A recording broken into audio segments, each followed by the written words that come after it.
Seminar યોજાયો। અમદાવાદમાં AI અને આઈપીઆર પર markpatent.org દ્વારા બૌદ્ધિક સંપદા પર 19મો આંતરરાષ્ટ્રીય સેમિનાર યોજવામાં આવ્યો।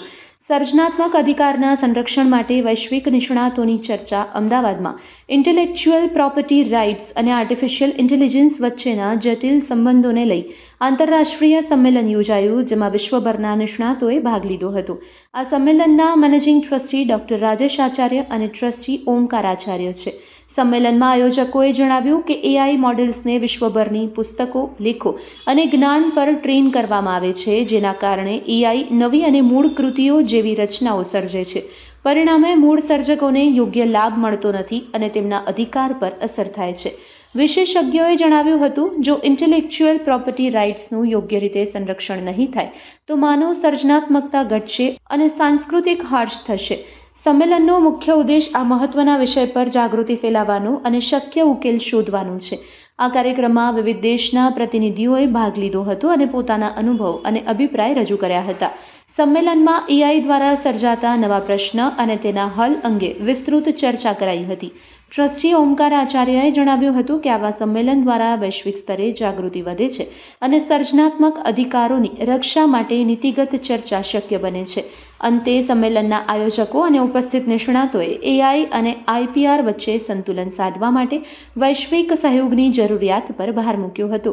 Report by Ashwin Limbachiya, Ahmedabad. Property right वो क्षेत्र है जिसमें किसी भी नए साहित्यिक कृति के लिए, किसी भी आर्ट के पीस के लिए, यानी जैसे पेंटिंग है, म्यूजिक है, थिएट्रिकल परफॉर्मेंस है, उन सब के लिए उसका जो सर्जक था उसको इंटेलेक्चुअल प्रॉपर्टी राइट दिया जाता था। इसी तरह इंडस्ट्रीज और साइंस के फील्ड में पेटेंट्स दिए जाते थे। इसी तरह से डिज़ाइंस के लिए इंटेलेक्चुअल प्रॉपर्टी राइट्स थे। किंतु आज के समय में आर्टिफिशियल इंटेलिजेंस के द्वारा ये सारी चीज़ें घुच-पुच हो गई हैं, यानी फजी हो गया है ये सारा सीन। क्योंकि जो एआई मॉडल्स हैं उनको पूरी दुनिया की पुस्तकों पे, आर्टिकल्स पे, पूरा नॉलेज पे ट्रेन किया जाता है और उसके बाद ओरिजिनल से थोड़ा सा अलग, थोड़ा हट के नई चीज़ बना दी जाती है। और इसके कारण जो सर्जक था, जिसने इसका आविष्कार किया, जिसने नई रचना की, उसको कोई लाभ होता नहीं। यह बर्निंग इशू इसलिए है, ज्वलंत विषय है, क्योंकि यदि ऐसा नहीं होगा, यदि इसको कंट्रोल नहीं किया जाएगा, यदि इंटेलेक्चुअल प्रॉपर्टी राइट्स को प्रोटेक्ट नहीं किया जाएगा, तो नया काम करने की प्रेरणा नहीं बचेगी। यदि आविष्कारक को लाभ नहीं होगा, यदि इन्वेंटर को लाभ नहीं होगा, तो धीरे धीरे जो मानवीय सृजनात्मक शक्तियाँ हैं वो कम होती चली जाएंगी और उसके कारण सांस्कृतिक ह्रास होगा।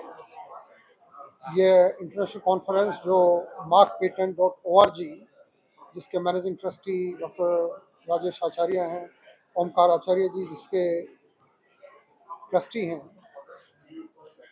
इनने सब ने मिलके एक इंटरनेशनल कॉन्फ्रेंस का आयोजन किया है, जिसमें पूरे विश्व से एक्सपर्ट्स भाग ले रहे हैं। मैं मानता हूँ नए विचार ऐसे मिलेंगे और मीडिया के मार्फत सब लोगों को इस गंभीर समस्या से थोड़ा सा अवेयरनेस का लाभ होगा। डॉक्टर ओमकार आचार्य, ट्रस्टी हूँ markpatent.org और managing partner HK Acharya and company. इस 2 दिन का ये जो सेमिनार है, इसमें 20 स्पीकर अलग अलग कंट्री से है, जैसे US, Germany, Korea, Malaysia, Taiwan, इन सब कंट्रीज से स्पीकर्स आए हैं।